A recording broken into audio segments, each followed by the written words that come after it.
I'll be really sad if you don't. So if you don't, I'm Anya. Like some people, I know nobody will, but fairly. But again, I'm telling because I want to. Okay. Where have I been?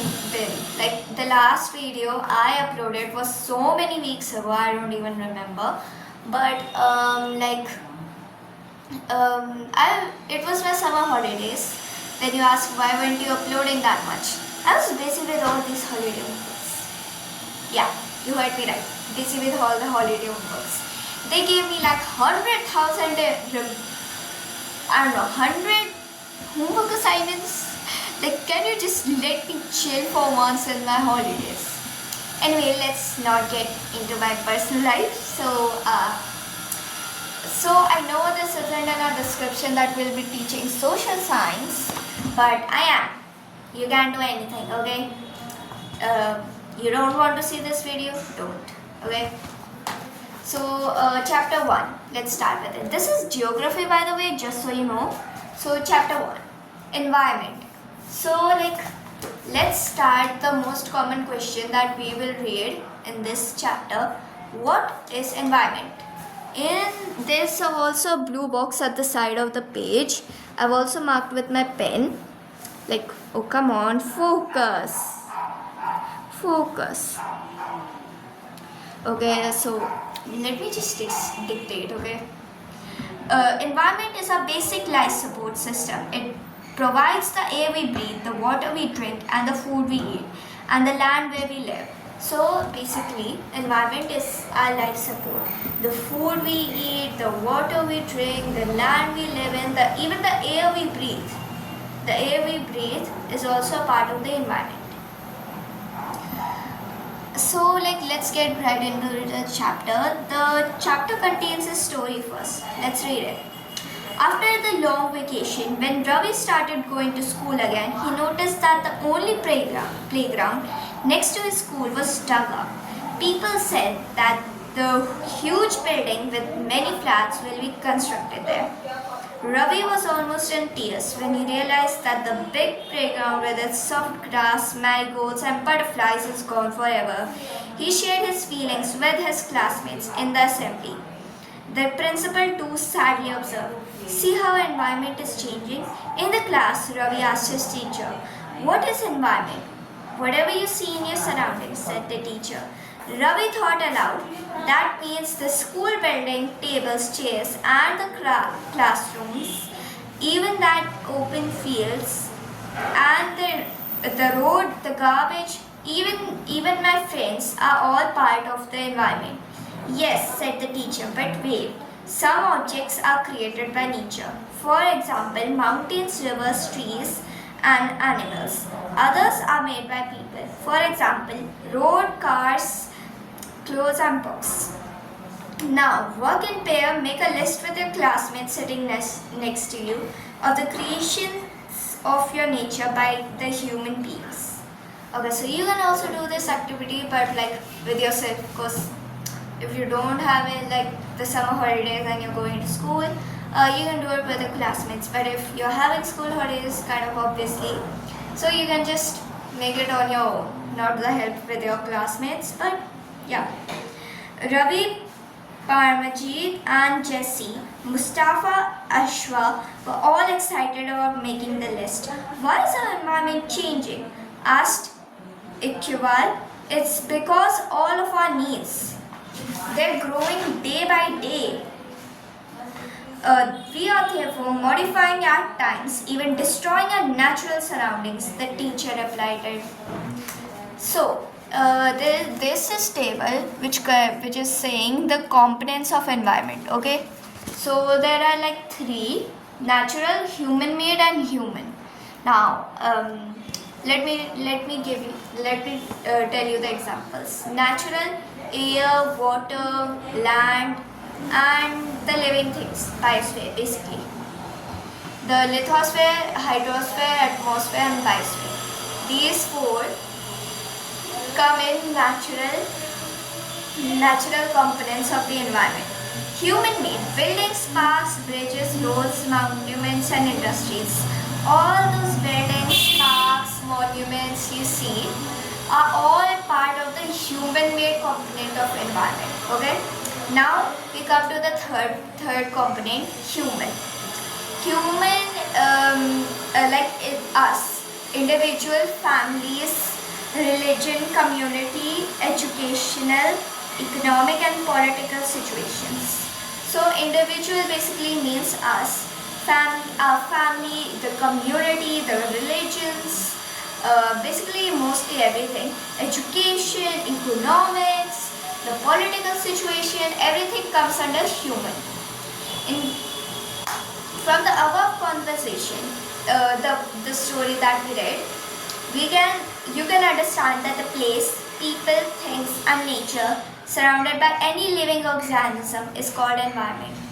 So from the above conversation, we can understand that any places, like let's just say Delhi, people like us, families, things and nature that surround any living organism.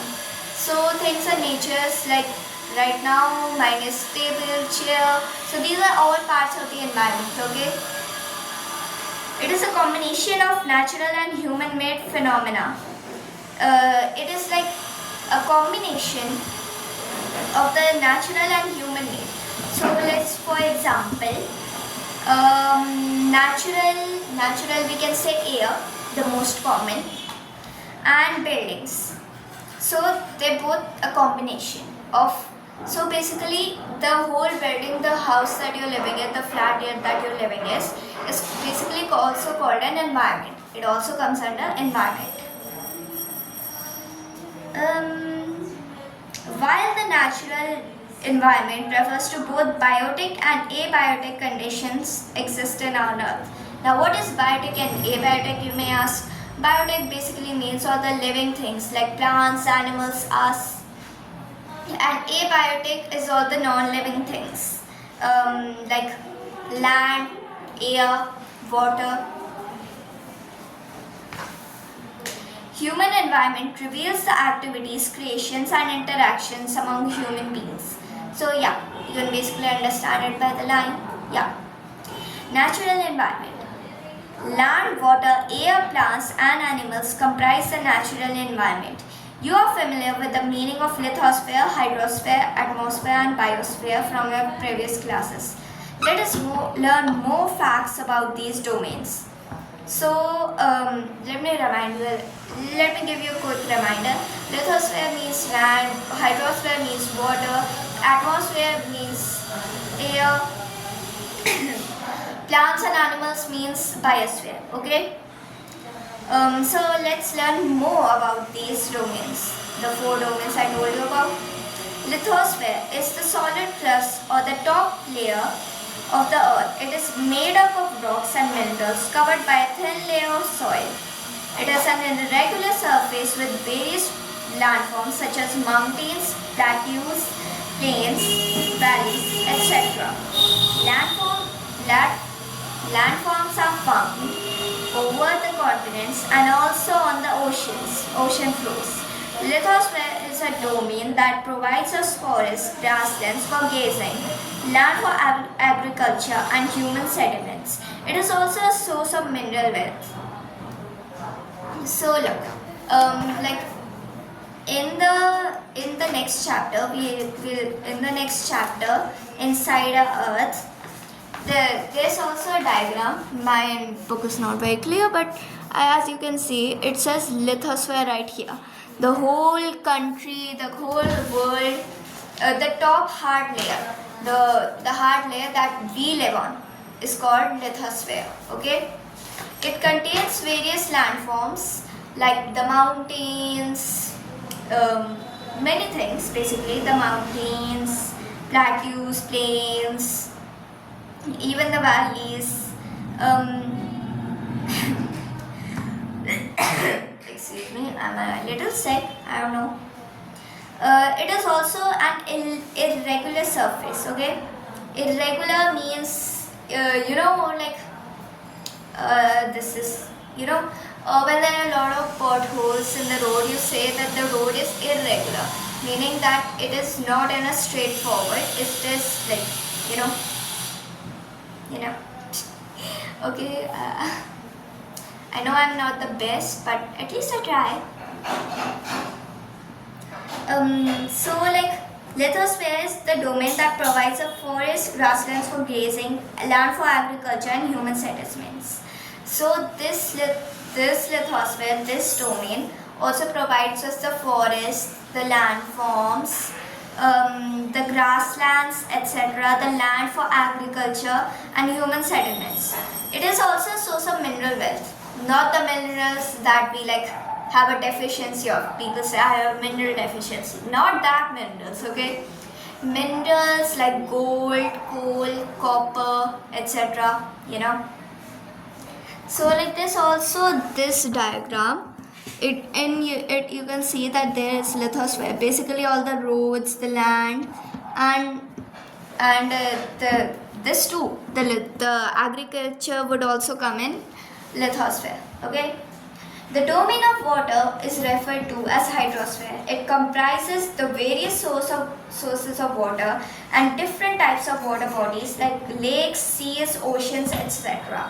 It's essential for all living organisms. The atmosphere is the sorry.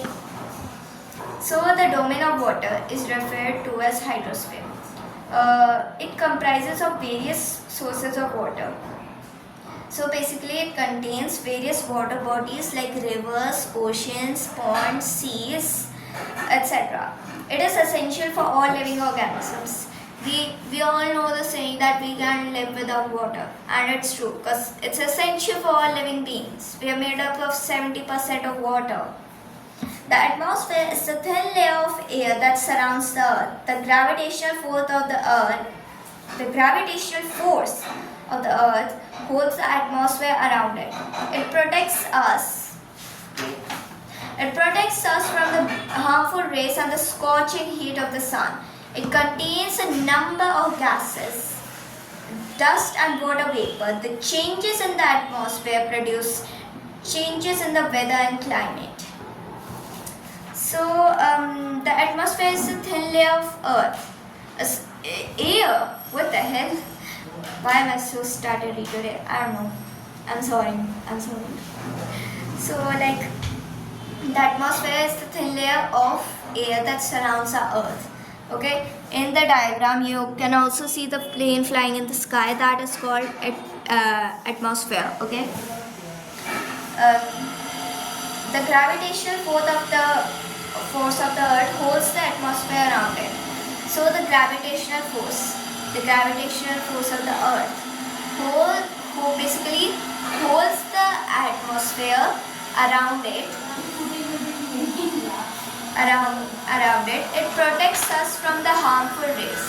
You know the UV rays from the sun and the scorching heat. It protects us from it. It consists of number of gases, dusts and water vapor.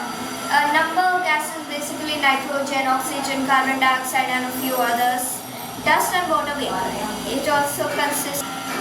The changes in the atmosphere produce changes in the weather and climate. The atmospheric changes produce changes in the weather and climate. The atmospheric changes also produce changes in the climate and weather. Plant and animal kingdom make biosphere or the living world. It is a narrow zone of earth where land, water and air interact with each other to support life. So the plant and animal kingdom, you know, like the plant kingdom and animal kingdom together make biosphere. Okay, so it is a narrow zone of land where air, water and land combine to support life.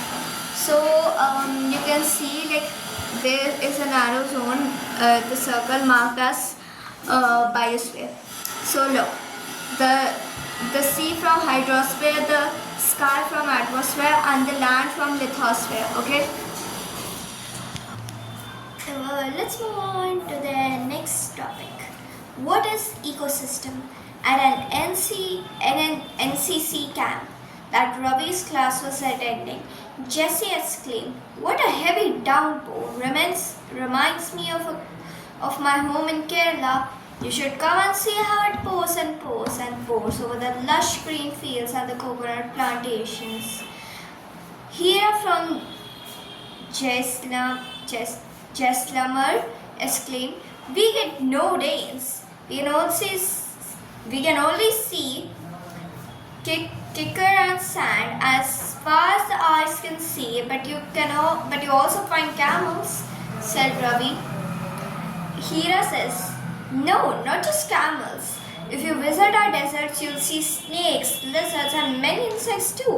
Ravi wondered, why do animals, the vegetation, and the way people live vary from place to place? Are they all related to each other? "Oh, yes, very much so," the teacher replied.